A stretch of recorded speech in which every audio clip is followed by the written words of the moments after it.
नमस्कार। आजको साझा लाइभको संवादको यो कार्यक्रममा तपाईँलाई स्वागत छ। म सन्तोष र आजको साझा लाइभमा मैले तपाईँलाई पूर्व जानकारी पनि गराएको थिएँ। आज मसँग हुनुहुन्छ एउटा त्यस्तो व्यक्तित्व हुनुहुन्छ चलचित्रको क्षेत्रमा यावत क्षेत्रहरूमा उहाँको चाहिँ आफ्नै छुट्टै परिचय छ। मनोज पण्डितजी आजको मेरो कार्यक्रम साझा लाइभको यो संवादमा हुनुहुन्छ। सो नमस्कार। नमस्ते सन्तोषजी। आरामै हुनुहुन्छ? ठिक छ, सामान्य अँ, जोगिएको छु। पक्कै पनि व्यक्तिगत रूपमा त आरामै हुनुहुन्छ। आरामै हुनुपर्छ। सो मैले चाहिँ कार्यक्रमको सुरुवात गर्नुभन्दा पूर्व चाहिँ सोध्न चाहेको, तपाईँको फेसबुकको प्रोफाइल चाहिँ स्क्रोल गरिरहँदा मैले एउटा चाहिँ मान्छे किन जन्मन्छ भन्ने गीत देखेको थिएँ कि। अनि मानिसका संवेदनाहरू त आफ्नै ठाउँमा होलान् होइन। मानिसका आफ्नै मानिस जन्मेपछि दुःख सुख संवेदनाहरू आफ्नै ठाउँमा छन्। अनि मैले यसो सोचिरहँदा चाहिँ मनोज पण्डित चाहिँ सिनेमा मन्थन गर्न जन्मेको हो भने म चाहिँ सही हुन्छु यतिखेर। सिनेमा मन्थन मात्रै होइन, वास्तवमा अब महत्त्वाकांक्षा भनौँ या भित्री चाहना, मलाई आफू सिनेमामा सीमित रहिरहन मेरो धेरै छैन, चाहना छैन।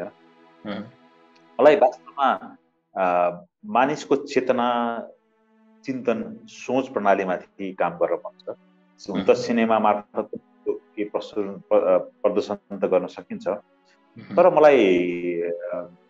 मलाई अझै केही योभन्दा अझै केही विशेष अझै खोजी गर्न मन छ।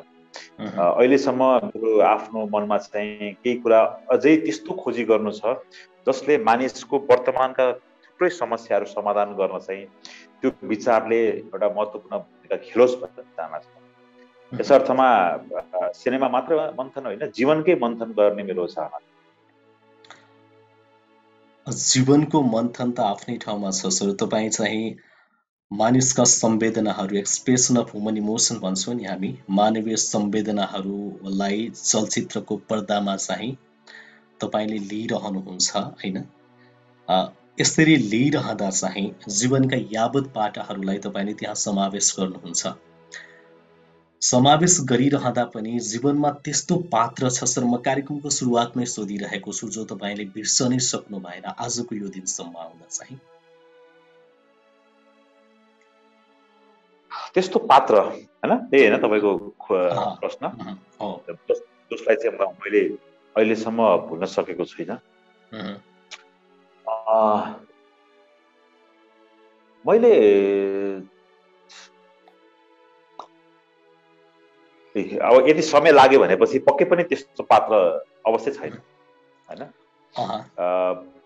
भुल्न नसक्नु मात्रै पनि होइन भन्नाले त्यस्तो पात्र जसले मेरो जीवनमा अत्यन्त धेरै प्रभाव पार्यो हैन। तपाईको खोजी, प्रश्नको खोजी त्यही होला सायद। अब साथीभाइ हैन, केही सम्बन्धहरू त्यो त भुल्न नभुलिएला हैन, त्यो रहिरहला। तर त्यस्तो पात्र जसले मेरो जीवनमा चलचित्रको क्षेत्रमा त छैन दुर्भाग्यवश हैन। मलाई अत्यन्त धेरै प्रभाव पार्ने पात्र छैन। मलाई साँच्चीकै प्रभाव पारेर चाहिँ जो अहिलेको एक्जिस्टिङ उसमा चाहिँ मलाई अत्यन्त धेरै प्रभाव पार्ने, म सम्भवतः यो मानेमा दुर्भाग्यशाली मानुला कि मैले त्यस्तो प्रभावशाली, त्यस्तो मलाई एकदमै ठुलो के भन्छ ज्ञान अथवा मलाई एकदमै ठुलो चाहिँ मोटिभेसन, एकदमै उ गर्ने पात्र चाहिँ मैले दुर्भाग्यवश भेटिनँ। सायद त्यो भेटेको भए मेरो जीवन अझै सहज हुन्थ्यो होला। त्यसैले मेरो जीवन सहज भएको छैन, भएन। किनभने आफ्नोलाई आफैले उत्प्रेरणा खोज्नु, आफैले मार्गदर्शन खोज्नु हैन, यो अत्यन्त चुनौतीपूर्ण, अत्यन्त धेरै अव्यवहारिक पाटो हो। र म त्यस अर्थमा चाहिँ म दुर्भाग्यशाली भन्दछु आफूलाई। मैले सोधिरहे तपाईँलाई जीवनमा त्यस्तो पात्र छैन सर भन्दा तपाईँले छैन भन्नुभयो होइन। तपाईँ चाहिँ त्यो खोजीमा हुनुहुन्छ अहिले। तर नेपाली मलाई अब साँच्ची भन्ने भने मलाई उत्प्रेरणाको लागि मलाई दोस्रो पात्र अर्को कुनै पात्र को खोजी छैन मलाई। म केमा विश्वास गर्दिनँ भने मेरो जीवन चाहिँ कोही अर्को पात्रको कारणले चाहिँ मेरो जीवन समृद्ध हुन्छ भन्ने कुरामा विश्वास गर्दिनँ। मलाई के कुराको बोध छ भने मेरो जीवन मेरो आफ्नै लागि परीक्षा हो हैन। जुन परीक्षा मैले जस्ट पास भए पनि मैले आफ्नै दममा, मैले आफ्नै खोजमा, मैले आफ्नै के भन्छ त्यसलाई चाहिँ परख्ने अथवा आफैले परखेर मैले त्यसलाई पास गर्नुपर्छ। यस अर्थमा मलाई मेरो जीवनलाई पार लगाइदिने यस्तो मानक पात्र हैन, त्यस्तो मिथक पात्रको खोजी छैन मलाई, र म त्यस्तो कुराको अपेक्षा गर्दिनँ। तपाईले त्यो अपेक्षा गर्दिन भन्नुभयो र चलचित्रमा विभिन्न पात्रहरूसँग त यहाँको सम्बन्ध भइ नै रहन्छ हैन, सम्बन्ध भइ नै रहन्छ यतिखेर। तर चाहिँ नेपाली चलचित्र जगतमा अहिले जति पनि अभिनेताहरू छन्, जति पनि पात्रहरू छन्, ती पात्रहरूमा तपाईले कलाकारिता पाउनुहुन्छ? मेरो प्रश्न, कि तपाईले फरक सोच राख्नुहुन्छ? तपाईका विचारहरूबाट म पनि प्रभावित छु। अहिलेका जति पनि कलाकार हुनुहुन्छ, हामीले भाइरलको एउटा सब्जेक्ट सुन्छौँ, भाइरलको विषय सुन्छौँ, अनि ती कलाकारितामा ती कलाकार भन्छौँ नि हामीले, साँच्चीकै कलाकारिता पाउनुहुन्छ भित्र, अभिनय पाउनुहुन्छ तिनीहरूमा? प्रशस्त कलाकारहरू छन् हैन यहाँ त? हैन, अब यस्तो छ, मैले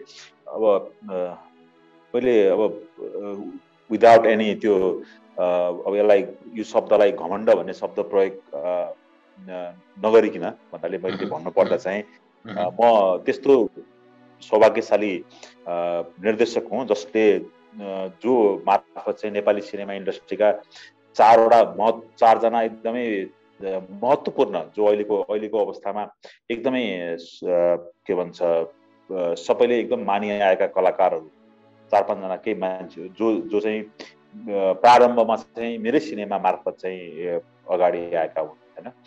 त्यो सौभाग्य चाहिँ मसँग छ र मैले काम गरेको छु। मैले उहाँहरूसँग काम गर्न पाउनु सम्भवतः मेरो जीवनको एउटा सुन्दर क्षण थियो होला।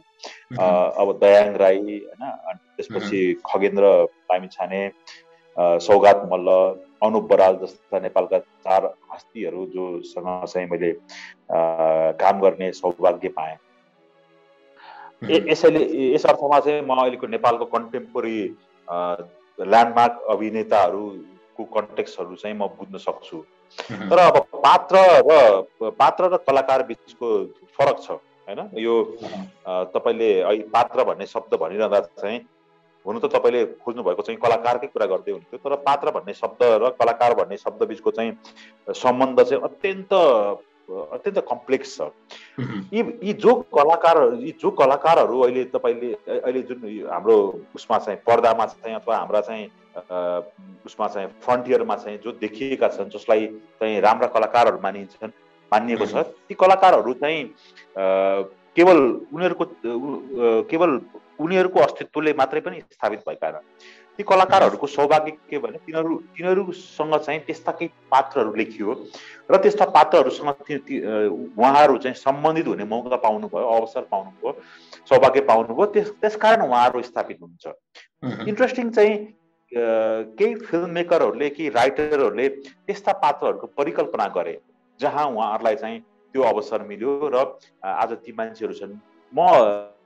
के भन्छ, मेरो प्रश्न चाहिँ जहिले पनि हामीले इन्ट्रेस्टिङ पात्रहरू अथवा एकदमै पावरफुल, एकदमै कम्पिटेन्ट, एकदमै सिनेमेटिक भाषाले भन्दाखेरि चाहिँ एकदमै स्ट्रङ पात्रहरू कति लेख्यौँ, कति लेखेनौँ भन्नेको आधारमा चाहिँ हामीले समाजमा अथवा हाम्रो सिनेमा इन्डस्ट्रीमा चाहिँ राम्रा कलाकारहरू जन्मिने र चाहिँ नजन्मिने कुराको निर्धारण हुन्छ हैन। यस अर्थमा चाहिँ म अहिलेको कलाकारहरूको विश्लेषण, अब कलाकार आफै पूर्णता होइन, म पूर्णता मान्दै, कलाकार त एउटा सिनेमा मेकिङको एउटा ठुलो पार्टको एउटा सानो अंश हुन्। त्यस कारणले त्यो अंशको चाहिँ विश्लेषण चाहिँ सिनेमाको सम्पूर्णतालाई आधार मानेर मात्रै गरिनुपर्छ भन्ने मान्दछु। तर केही कलाकारहरू साँच्चीकै नेपालमा चाहिँ केही कलाकारहरू आफैमा पनि बौद्धिकता भरिएको र उनीहरू आफैमा पनि केही गर्न चाहने मान्छेहरू छन्।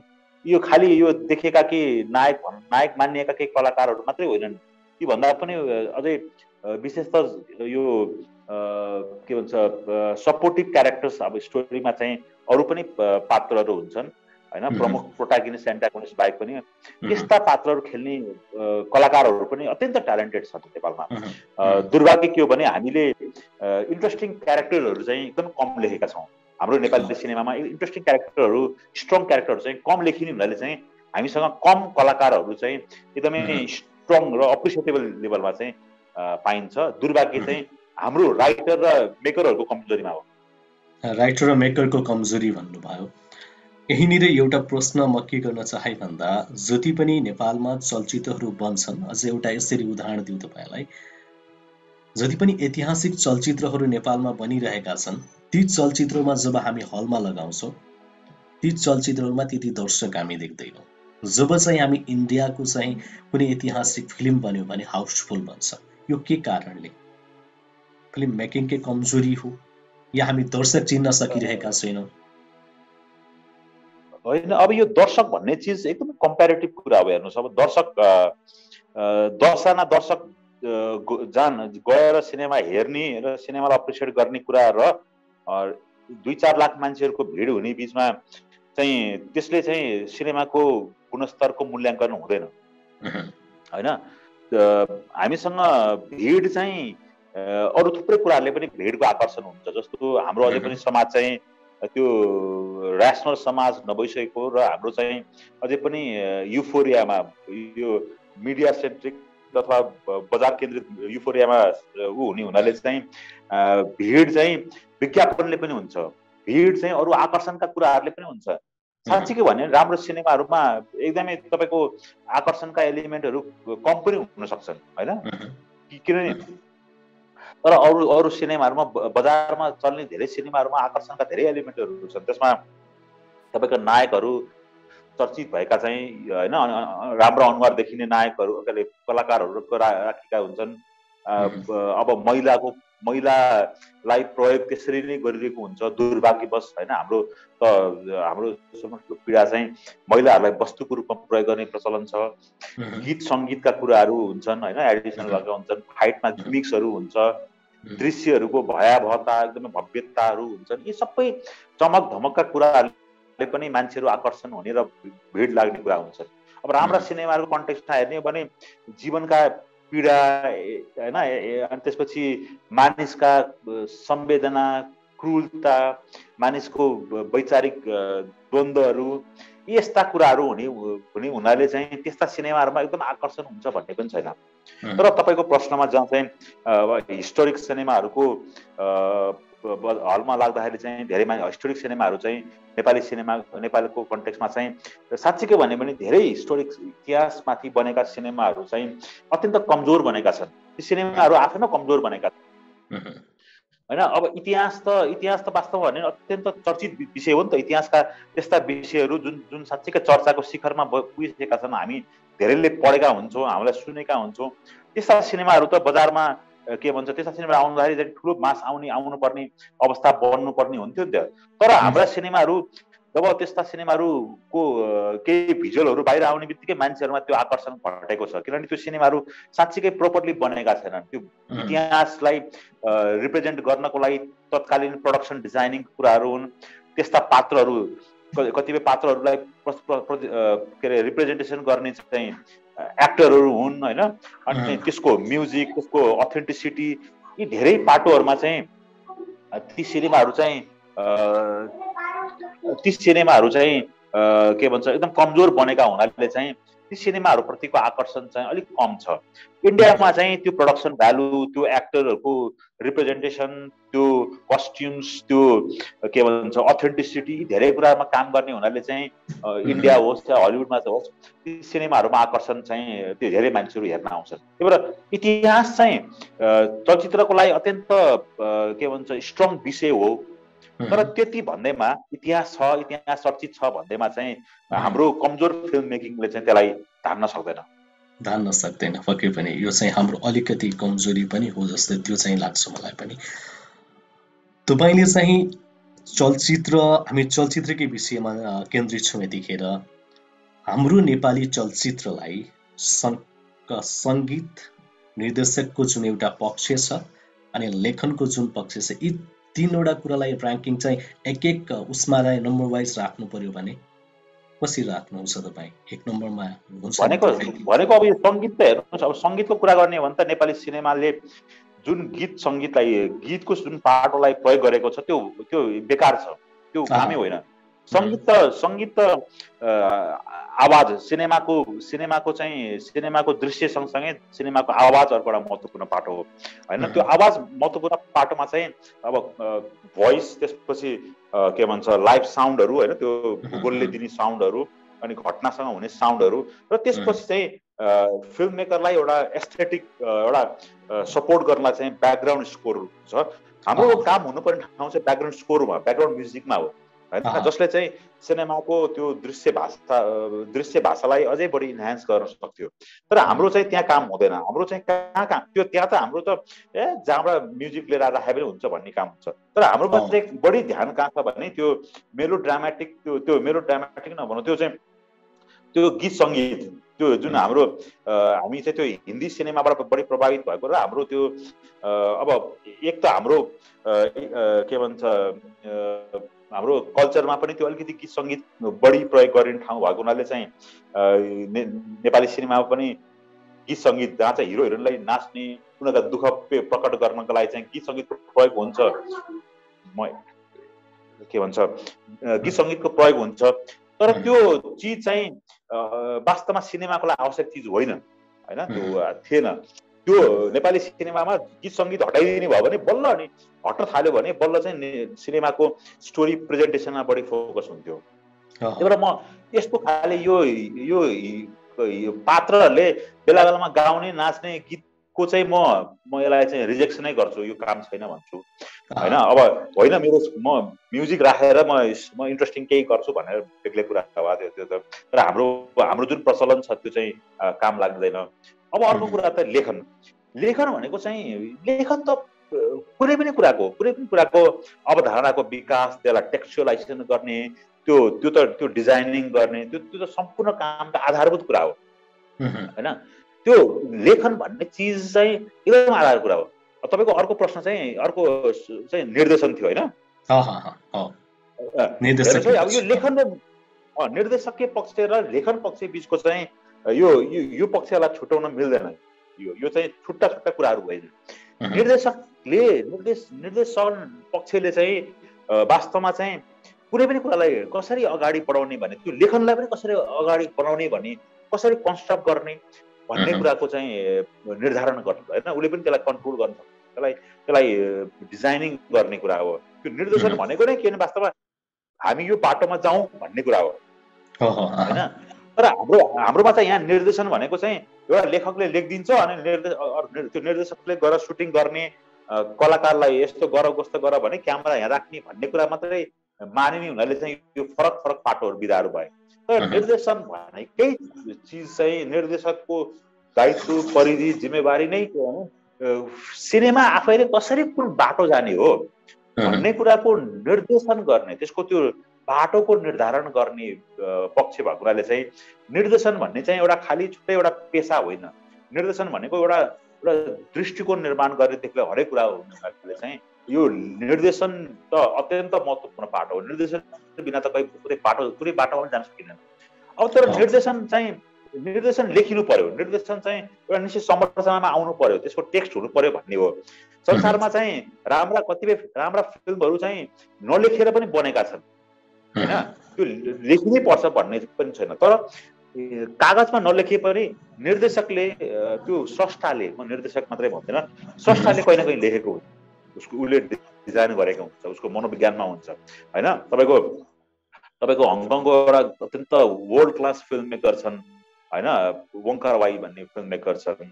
त्यस्तै अर्को चाहिँ के भन्छ, तिनले चाहिँ कतिपय राम्रा सिनेमाहरू जुन संसारकै राम्रो सिनेमा मानिन्छ तिनले लेखेर लेखेका छन्, तर कागजमा नलेखे पनि तिनले चाहिँ अन द स्पोट तिमीले कति धेरै सोचे होलान् अनि त्यो अनुसारको डिजाइनिङ गरेका छन्। त्यही भएर यो writing direction is all about designing होइन, कन्सेप्टुलाइजेसन र त्यसलाई चाहिँ एउटा दृश्यको भाषामा प्रस्तुत गर्ने काम त त्यो त फेरि अर्को फिल्ममा गर्छ। तर म यो निर्देशन र यो लेखनलाई चाहिँ म छुट्याउँदैन। राम्रो सिनेमामा चाहिँ त्यो दुईटै कुरा मर्ज हुन्छ क्या,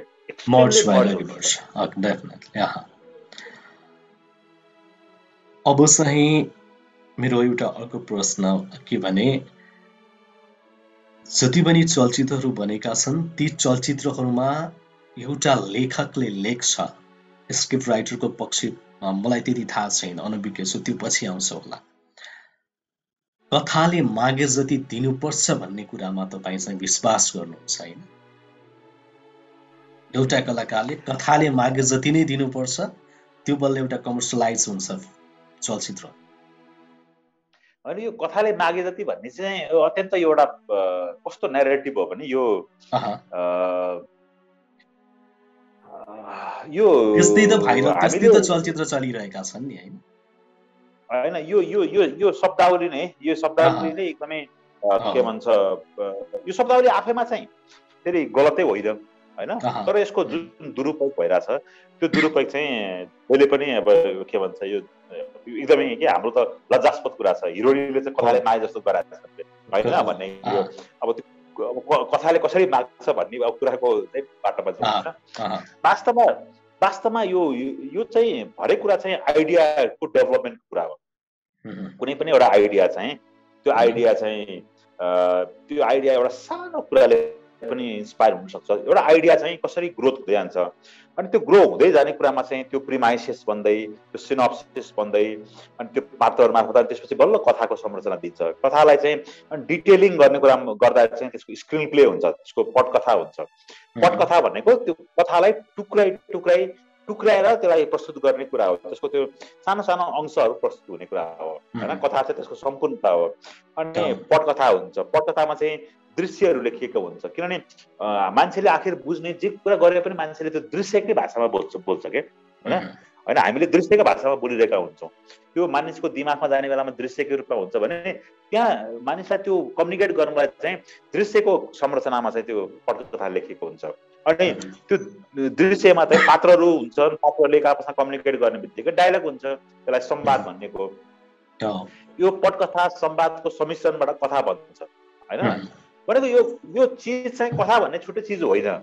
अनि त्यही चिज कथाको त्यो पटकथा संवादलाई चाहिँ अनि पर्दामा चाहिँ के अरे त्यो चाहिँ दृश्यमा चाहिँ पात्रहरू मार्फत, पात्र पहिले लेखिएको छ, पात्रहरू मार्फत भूगोल, त्यो स्पेस, टाइम अनि लाइट होइन, त्यसपछि साउन्ड, यी थुप्रै कुराहरू, त्यसपछि त्यसलाई एडिटिङ, त्यसपछि त्यो ब्याकग्राउन्ड स्कोर, म्युजिक होइन, अनि त्यसपछि त्यसको कलरिङ, यी सबै कुराको सम्मिश्रणबाट सिनेमा बन्ने हो। तर अल्टिमेटली हेर्नुहोस् जहिले पनि अब यो आइडियाले ड्राइभ गर्ने कुरा हो। हामीले आइडियाको कन्स्ट्रक्सन गर्दै जाने कुरामा चाहिँ कथा थुप्रै कुराहरू निर्माण हुँदै जान्छ। अब यो हुनाले चाहिँ हरेक कुरालाई मागिरहेको हुन्छ। माग्ने भन्ने कुरा के हो भने त्यो चिजको इन्टरप्रिटेसन होइन, कुनै पनि दृश्य, कुनै पनि कुराको चाहिँ इन्टरप्रिटेसन कसरी अगाडि बढ्दै जान्छ, त्यसलाई कसरी डेभलप गर्दै जानुहुन्छ र त्यो राइटर, फिल्म मेकरको थटले कसरी त्यसलाई त्यो कुरालाई चाहिँ डेभलप गराउँदै जान्छ भन्ने कुराले हो। त्यही भएर यो प्रोसेस हो। यो चाहिँ कथा भनेर छुट्टै कथाले गर्ने हो भने कि अल्टिमेटली ह्युमनले सोचेको कुराको ह्युमनले बुझ्ने भाषामा कसरी अगाडि विकास हुँदै जान्छ भन्ने कुरा हो होइन। यसकारण यहाँ आखिर माग्ने, दिने, सबै कुरा गर्ने, गराउने सबै कुरा मान्छेले नै हो। मान्छेको नलेजले हो, मान्छे भन्नाले अब त्यो फिल्मसँग, त्यो स्टोरी, त्यो प्रोजेक्टसँग सम्बन्धित मान्छेहरूको। तर अहिले तपाईँले जुन कथाले मागिरहेछ भन्ने कुरा चाहिँ यो नितान्त यो सर्टेन स्वार्थहरू, यो कथा होइन कि बजारले मागेको छ भन्छ। यो बजारले मागेको कुरा दिनुपर्छ भन्ने हिसाबले चाहिँ बजार भन्न नजानेर चाहिँ कथा भन्ने होइन। बजारमा यस्तो कुरा बिक्री हुन्छ, यस कारण तिमीले यस्तो गर्नुपर्छ भन्नकोलाई चाहिँ के भन्छ कथा भन्नेको यो झुट बोलेको। मैले विगतका केही वर्षहरूदेखि हेरेँ भने नेपाली चलचित्रमा मैले त्यस्तो फिल्म हेर्न पाएको छैन म दर्शक भएर हेर्दाखेरि र आफूले ती फिल्म कुनै अहिलेसम्म आएका चलचित्रलाई एनालाइसिस गर्दाखेरि मैले कुनै पनि त्यस्ता चलचित्र हेर्न पाएको छैन जसले मेरो मनलाई छुन्छन् होइन। अब चाहिँ नेपाली चलचित्रमा भाइरल भन्ने शब्द पनि व्यापक छ, कथाले मागेपछिको हामी अहिले भर्खर चर्चा गर्यौँ। अनि चलचित्रमा कतिसम्म अङ्ग प्रदर्शनको एउटा चाहिँ यो पनि एउटा इस्युको विषय छ, एउटा छुट्टै छलफलको विषय छ। यसलाई कसरी एनालाइसिस गर्नुहुन्छ तपाईँ? भनेको यो अङ्ग प्रदर्शनको कुरा हजुर, हेर्नुहोस् कतिसम्म गर्नुपर्ने हो? हेर्नुहोस् यो अङ्ग प्रदर्शन यो वास्तवमै आफैमा एउटा एकदमै एब्सर्ड विषय हो यो होइन। अङ्ग प्रदर्शन भन्ने कुरा यो हामीले चाहिँ अङ्ग प्रदर्शन भनेर भन्न खोजेको कुरा के त के हो?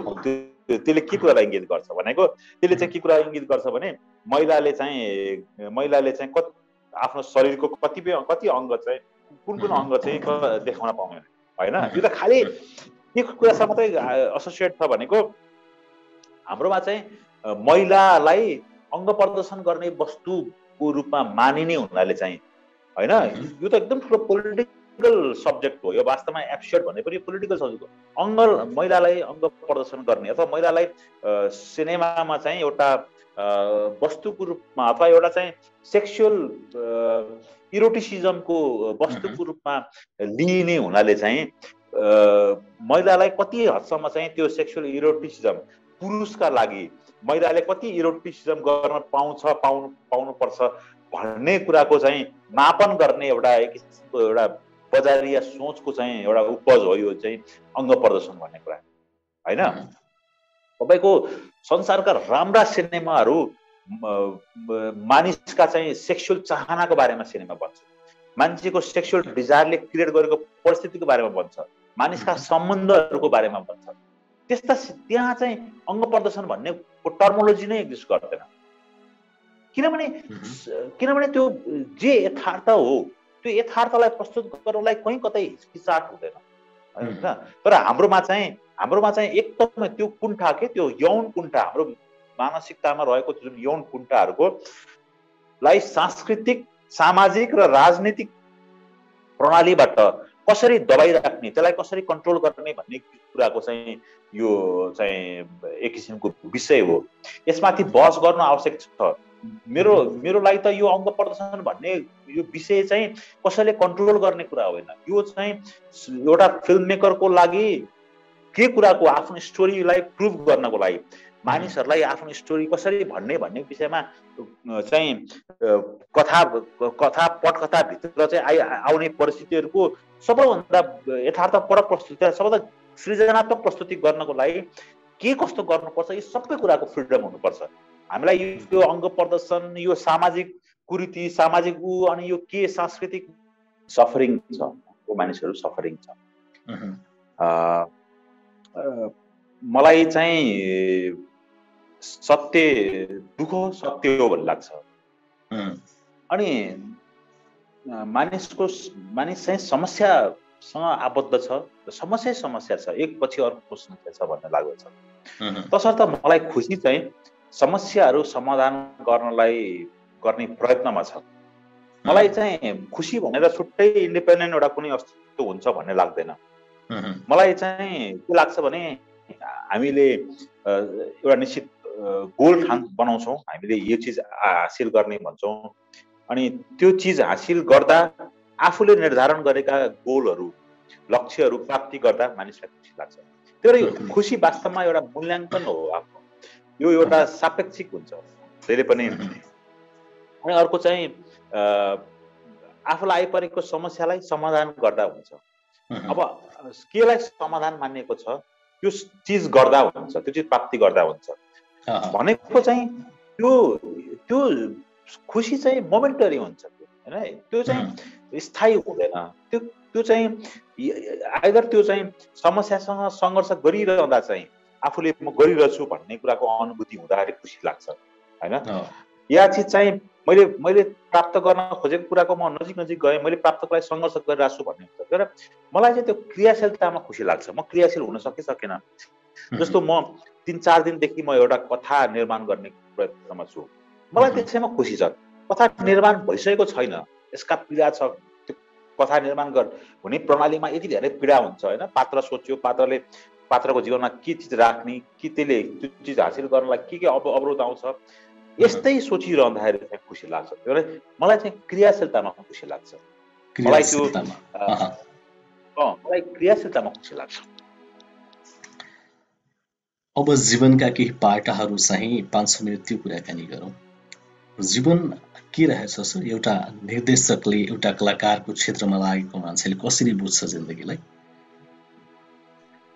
जीवन वास्तवमा कथा हो। त्यही भएर चाहिँ एउटा कथा, एउटा फिल्म मेकर हुनुको मजा त्यहाँ छ। जीवनलाई वास्तवमा हेर्नुहोस्, अहिले तपाईँ मेरो लागि एउटा पात्र हुनुहुन्छ, म तपाईँको एउटा पात्र छु।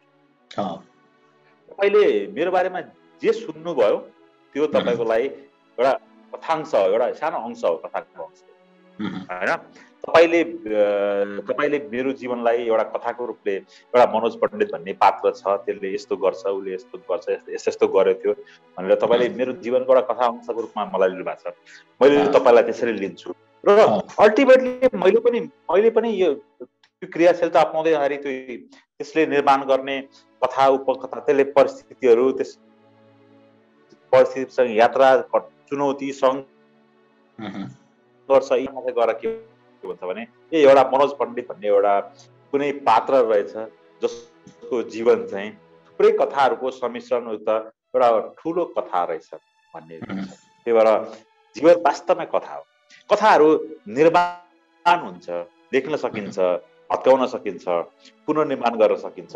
जस्तो मेरो जीवनको कथा मैले नै निर्माण गरेको होइन। मैले सायद म फिल्म मेकर बन्छु भनेर निर्णय नगरेको भए म अर्कै चिज हुन्थेँ र अर्को कथा बन्थेँ होइन। आज मेरो जीवन जस्तो कथाको निर्माणमा छ त्यसका निर्णायक मै हुन्थेँ होइन। त्यसर्थ अथवा यो सँगसँगै अरू पनि निर्णायकहरू छन्, तर मुख्य निर्णायक चाहिँ मै। यसर्थ चाहिँ जीवनलाई साँच्चैकै विश्लेषण गर्ने अन्तिममा आएर चाहिँ यो कथा रहेछ। हिजो पृथ्वीनारायण शाह पनि हामीलाई कथा भएको छ होइन। अलेक्जेन्डर कथा भएको छ, लक्ष्मीप्रसाद देवकोटा कथा भएको छ। उनीहरू बाँचेको के हो त? अहिले हामीलाई के हो त भन्दाखेरि कथा त हो। सो हामी वास्तवमा सबैजना कथाहरू बाँचिरहेछौँ। एकअर्काको कथाहरू हेरेर देखेर, कहिलेकाहीँ मेरो कथाभित्र तपाईँको पात्र बन्नुहुन्छ, कहिलेकाहीँ तपाईँको कथाभित्र म पात्र बन्छु। यसरी नै कथाहरूको सम्मिश्रणभित्र हामी बाँचिरहेका छौँ।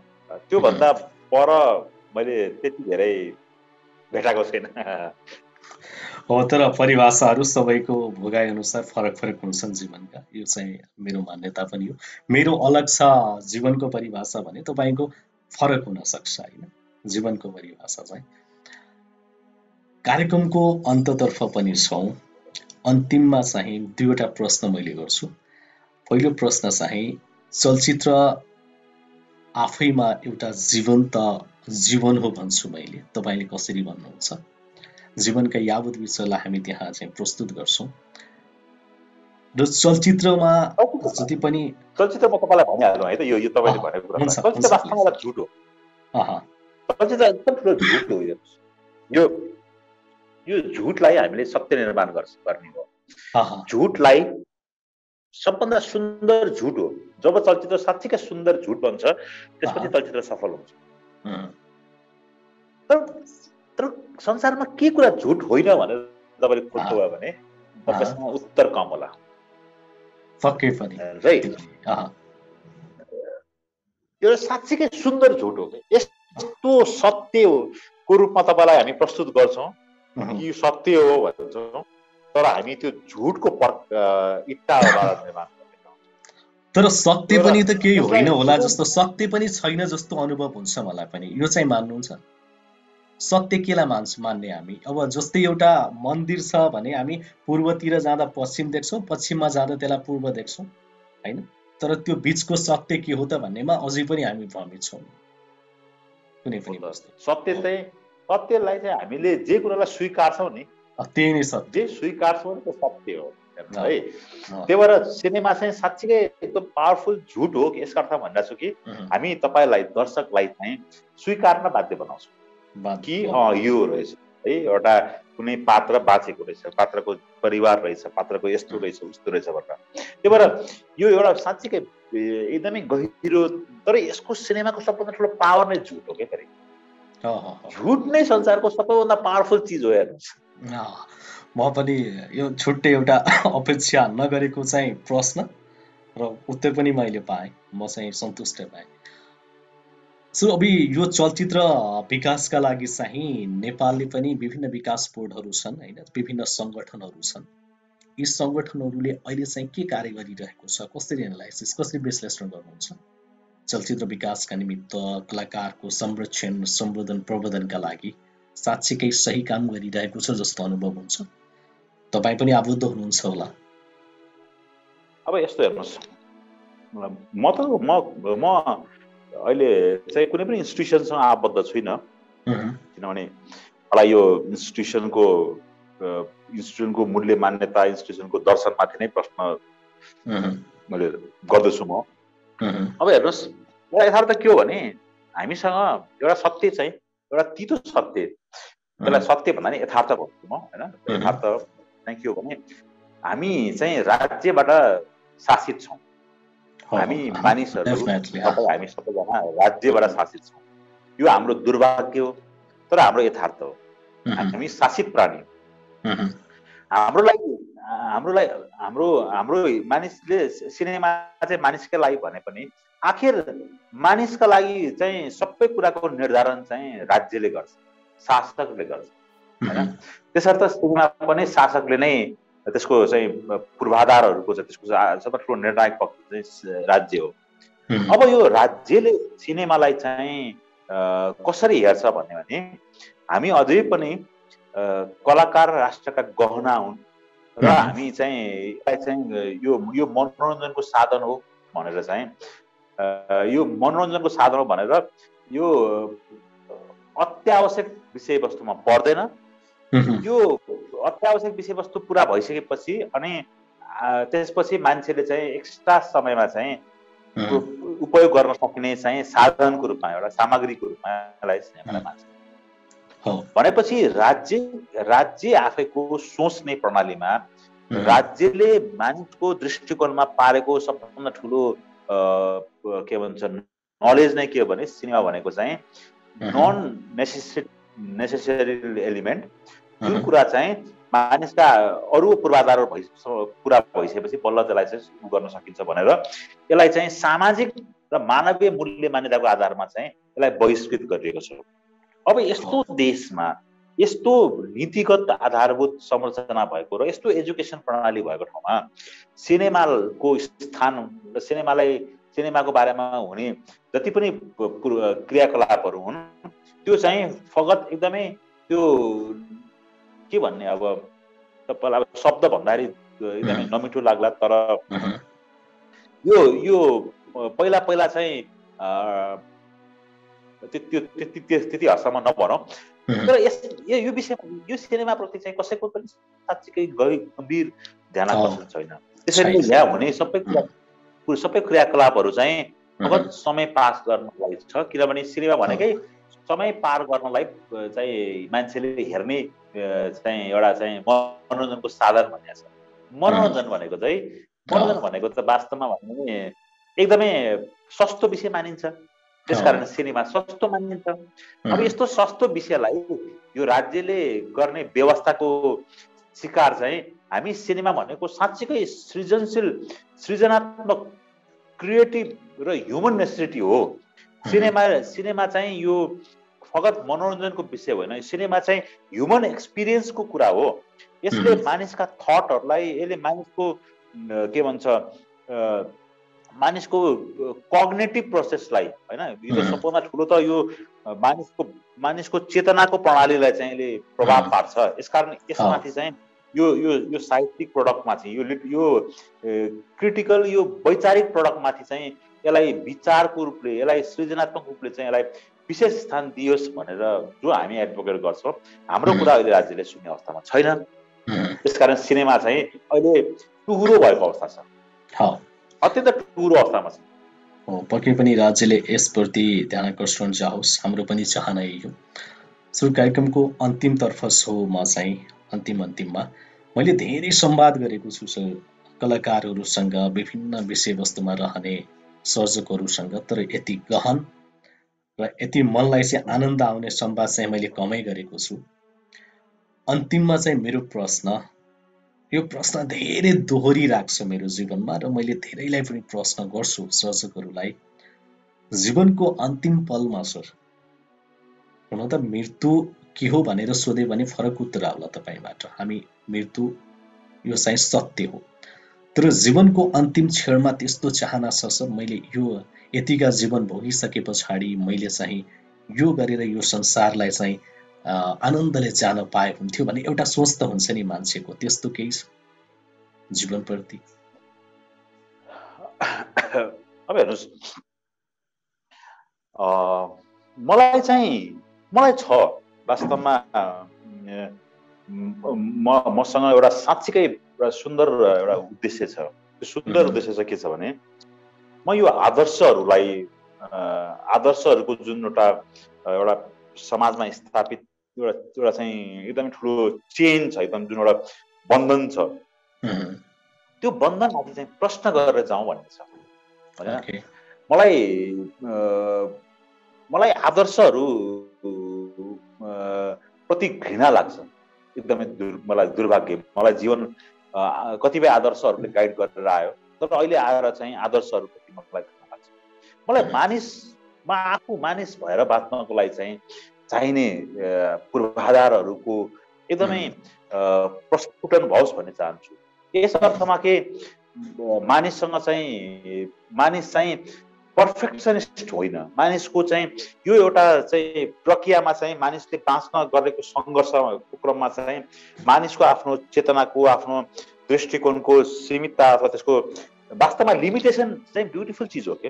यो लिमिटेसनले नै, यसको सीमितताले नै मानिसको जीवनलाई निर्धारण गरेको छ। मेरो जीवन पनि सीमित छ, यस अर्थमा चाहिँ मलाई त्यो सीमितता बुझ्नलाई मन छ, म त्यो सीमितताभित्र रमाउन मन चाहना छ। र त्यो चिज चाहिँ मलाई समाजले दिँदैन, मलाई त्यो चिज चाहिँ हाम्रा आदर्शहरूले दिँदैन। मलाई के भन्छ भने तिमीले चाहिँ यो गर्नुहुन्न, तिमीले चाहिँ यो मानिस भएर यो चिज गर्नुहुन्न भन्छ। तर मानिसभित्र यति धेरै त्यस्ता डार्कर एलिमेन्टहरू छन्, ती डार्कर साइड्सहरूलाई चाहिँ एक्सपोज गरेर, त्यसलाई एक्सप्लोर र एक्सपोज गरेर चाहिँ मलाई जान मन छ। त्यो सिनेमाको माध्यमबाट होस्, त्यो दर्शनको माध्यमबाट होस्, त्यो साहित्यको माध्यमबाट होस्, या त्यो चाहिँ भोलिका दिन चाहिँ त्यो कुनै पोलिटिकल मुभमेन्टको माध्यमबाट होस्, तर मलाई चाहिँ वास्तवमा मानिस बाँच्नको लागि चाहिँ मानिसलाई सर्टेन आदर्शहरू भत्काएर चाहिँ मानिस एकदमै लिबरल, एकदम स्वतन्त्र बाँच्न सक्छ। अब स्वतन्त्रता आफैमा पनि फेरि एउटा आदर्श हुनसक्छ, तर त्यो आदर्श नभएको स्वतन्त्रता कस्तो हुन सक्छ भन्ने कुराको खोजी गर्न मन छ। मैले ठुलै प्रभाव पार्न सक्छु भन्ने त लाग्दैन, तर मलाई कमसेकम म आफू चाहिँ यो प्रश्न चाहिँ मेरो दिमागमा छ, आदर्श बिनाको समाज कस्तो होला, आदर्श भत्किएको समाज कस्तो होला भन्ने मलाई छ। त्यही भएर मलाई कहिलेकाहीँ मलाई निश्चय मनपर्छ। मैले निश्चयलाई चाहिँ एउटा दार्शनिक छ निश्चय, मलाई चाहिँ सात्र मनपर्छ होइन, मलाई क्यामु मनपर्छ, थाहा छैन। तर के भने हाम्रो कन्टेक्स्टमा, हाम्रो यो नेसनको कन्टेक्स्टमा, हाम्रो सामाजिक परिधिमा चाहिँ मलाई पहिला बनेका मानकहरू चाहिँ माथि प्रश्न गरेर जान चाहिँ लाग्छ। म केही प्रश्नहरू छोडेर जान मन छ मलाई। अब ती प्रश्नहरूले उत्तर तत्काल पाउला नपाउला आफ्नो ठाउँमा छ, तर मलाई साँच्ची सबैभन्दा सुन्दर, संसारको सबैभन्दा सुन्दर केही चिज थियो भने चेतना हो। चेतनाको सबभन्दा सुन्दर पक्ष भनेको चाहिँ मलाई प्रश्न लाग्छ। सो प्रश्न नै मलाई छोडेर जान्छ। मैले प्रश्नको बारेमा नै कुराकानी गर्दै थिएँ, जाँदा जाँदै तपाईँले प्रश्न एउटा शब्द चाहिँ यो पनि गजब लाग्छ, प्रश्न भन्ने चिज मलाई। जाँदा जाँदै साझा लाइभमा हामी छौँ। जीवनमा त्यस्ता कुरा जो तपाईँ साझा गर्न चाहनु भएन, त्यस्तो कुनै एउटा कुरा छ जो तपाईँ आज साझा गर्न चाहनुहुन्छ? हेर्नु अब यस्तो छ, साझा के हो भने के अरे जो हामीले लुकाउँछौँ त्यो चाहिँ हाम्रै कमजोरीहरू लुकाउँछौँ। हेर्नुहोस्, हामीले आफ्नो कुरा एक्सप्लोर गर्न नचाहने कुराहरू चाहिँ हामीले चाहिँ कुरा नै के हो भने आफ्नो कमजोरीहरू। मलाई चाहिँ म चाहिँ के कुरालाई चाहिँ एकदमै स्पष्ट भन्न चाहन्छु के भने म अत्यन्त कमजोर मान्छे, मसँग कुण्ठा छ, मसँग रिस छ, मसँग त्यस्ता निश्चित मलाई आफैलाई मलाई प्रशंसाको लोभ छ होइन। मलाई चाहिँ मलाई एकदमै किसिमको मान्छेले चाहिँ राम्रो प्रशंसा राम्रो भनिदियोस् भन्ने चाहना छ। मलाई चाहिँ कतिपय बेलामा चाहिँ मसँग नभएका कुराहरू चाहिँ प्राप्त गरौँ भन्ने चाहना छ होइन। मलाई कहिलेकाहीँ मभन्दा अरू मान्छे एकदमै धेरै पढ लेखेको मान्छे देखेर मलाई डाह लाग्छ। मलाई उनीहरूको अगाडि चाहिँ मलाई इन्फिरियर लाग्छ। कति बेला मैले सिनेमाको अध्ययन गर्ने कन्टेक्स्टमा मैले धेरै पढिनँ, त्यो मेरो दुर्भाग्य कुरा हो। म जति पनि पढ्न सक्ने मान्छे हुँ, तर मेरो इन्टेलेक्चुअल चाहिँ मैले किन म कतिपय कुराहरूमा चाहिँ मैले त्यो एकाडेमिक धेरै हासिल गर्न सकिनँ, मैले गरिनँ। सम्भवतः मलाई अब त्यो गर्ने चाहना छ, अबको समयमा म गर्न पनि सक्छु होइन। खालि सिनेमा भन्नु लाग्यो कि एकदम सिनेमा मात्रै लाग्दाखेरि चाहिँ मैले एकाडेमिकली मलाई एकदमै धेरै गर्न सक्थेँ होइन, मैले त्यो गरिनँ। उनीहरूले म कमजोर पात्र हो, मलाई आफूलाई एकदमै धेरै ठाउँमा कमजोर लाग्छ, मलाई आफूलाई धेरै क्रूर पनि लाग्छ, मलाई एकदमै कुरूप मान्छे लाग्छ। म वास्तवमा म सुन्दर मान्छे होइन होइन। म भित्र चाहिँ कतिपय त्यस्ता के भन्छ पुरा इतिहास मेरा बाल्यकालमा घटेका घटनाहरूले चाहिँ मेरो दिमागमा यस्तो डरहरू गइरहेछ। म महिलाको विषयमा चाहिँ एकदमै स्पष्ट रूपमा चाहिँ म अन्डरस्ट्यान्ड गर्न सक्ने मान्छे होइन होइन। मैले म मान्छेलाई प्रेम गर्न जान्दिनँ म वास्तवमा। मलाई एकदमै मेरो पीडा छ, के अरे पीडा भने मेरो परिवारले, मेरो विशेष त श्रीमतीले भन्छन् तपाईँ मान्छे चाहिँ एकदमै कठोर र एकदमै त्यो हुन्छ नि, त्योभित्र प्रेम छैन भन्नु। वास्तवमा हो, म अत्यन्त क्रूर मान्छे पनि हो। भन्नाले म एकदमै त्यो म भित्र त्यो एकदमै कुरूपता छ के होइन। र मलाई चाहिँ म यो कुरा भन्नलाई चाहिँ मलाई के भन्छ अब मैले साझालाई तपाईँको पनि हुँदैन, म छैन। र म यो चिजबाट मुक्त भएर एकदम मुक्त भएर म एकदमै आदर्श मान्छे बन्ने चाहना पनि छैन मलाई। आज चाहिँ आजको दिनमा चाहिँ मलाई धेरै यही चिजभित्र मैले सृजनात्मकता गर्न सकौँ र मैले मानिसलाई बुझ्न सकौँ। मलाई मान्छे बुझ्ने एलिमेन्टहरू हुनेहरूले चाहिँ, र म मान्छेलाई चाहिँ संसारलाई मैले यही रूपमा देख्छु। मैले तपाईँलाई पनि यही रूपमा देख्छु, तपाईँलाई पनि कमजोर मानिसकै रूपमा छु। तपाईँभित्र पनि कति धेरै कुण्ठाहरू छन्, तपाईँभित्र पनि कति धेरै समस्याहरू छन्। म तपाईँलाई पनि यसरी देख्ने हुनाले मलाई तपाईँप्रति चाहिँ एकदमै आकस्मिक रूपमा मलाई भोलि तपाईँबाट केही कमजोरी भयो भने पनि मलाई अप्ठ्यारो लाग्ने छैन। मतलब हो मान्छेबाट उयो हुन्छन्, मान्छेबाट यी हुन्छन् भन्ने कुरा स्वीकार छु। त्यो भएर चाहिँ म वास्तवमा भने नि मैले त्यो जुन मेरो त्यो सिनेमा मन्थनको अन्त्यमा लेखेको छु, राम्रो सिनेमा चाहिँ ले मानिस कुरूप हुन्छ भनेर देखाउँछ होइन। वास्तवमा म त्यो कुरूप मान्छे हुँ होइन, जसले चाहिँ राम्रो सिनेमा भित्र चाहिँ म जस्तै कुरूप मान्छेको स्टोरी भन्न चाहन्छ होइन। वास्तवमा मेरो अबको खोजी चाहिँ त्यहाँ हुन्छ। मलाई अब सुन्दर मान्छेहरूको प्रति, सुन्दर जोहरू छन् तिनीहरूप्रति मलाई उ छैन, किन तिनीहरू पर्फेक्ट मान्छेहरू चाहिँ वास्तवमा मान्छे नै हो। त्यो मान्छेहरू मैले विश्वास गर्दिनँ क्या होइन। मलाई चाहिँ म जस्तै मान्छेप्रति विश्वास लाग्छ। यति खुलेर सर मैले संवाद गर्ने मौका पाएँ र यो समयका लागि र यो चाहिँ सार्थक रह्यो संवाद भन्ने मैले ठानेको छु। म निकै आभारी छु सर तपाईँप्रति। धन्यवाद। होइन हामी अब एज एन आर्टिस्टहरूले हामीले वास्तवमा चाहिँ हाम्रो कामै एक्सप्रेस गर्ने हो। हामीले ह्युमन स्टोरिजलाई एक्सप्रेस गर्ने हो भने चाहिँ हामीले त ह्युमनलाई अध्ययन नगरिकन अथवा ह्युमनलाई ढाँटेर हुँदैन होइन। त्यही भएर कम्युनिकेसन एकदमै जति कम्युनिकेसनमा चाहिँ पारदर्शिता र त्यो एक्सप्लोरेसन हुन्छ त्यति नै त मजा आउँछ। होपफुली तपाईँको यो च्यानल हेर्नुहुने दर्शकहरूलाई चाहिँ हाम्रो यो समय चाहिँ ले चाहिँ अब म ठुलै सार्थक त कुरा भन्दिनँ, तर चाहिँ एज अ एक्सप्लोर गर्नलाई चाहिँ केही अवसर अवश्य प्रदान गर्नेछ भन्ने आशा गर्छु। र कोरोनाबाट हेर्नुहोस्, यो कोरोना वास्तवमा कोरोनाको आवश्यकता थियो हाम्रो समाजमा, मानव सभ्यतालाई कोरोनाको आवश्यकता। म स्टोरीमा चाहिँ म जहिले पनि स्टोरीमा चाहिँ कन्फ्लिक्ट चाहिन्छ भन्छु, म त्यसलाई एन्टागोनिजम, त्यसलाई कन्फ्रन्टेसन गर्ने, चुनौती दिने पात्र चाहिन्छ भन्छु। त्यही भएर मानिसको यो ह्युमन स्टोरीमा, ह्युम्यानिटीको स्टोरीमा चाहिँ कोरोना चाहिएको थियो। यो स्टोरीलाई अब कोरोनाले स्ट्रङ बनाओस् र मानिसले चाहिँ अल्टिमेटली यो एन्टागोनिजमसँग लडेर यसलाई पराजय गरेर जित हासिल गरेर अगाडि बढोस् भन्ने चाहिँ मेरो शुभकामना छ। हस् सर, धन्यवाद।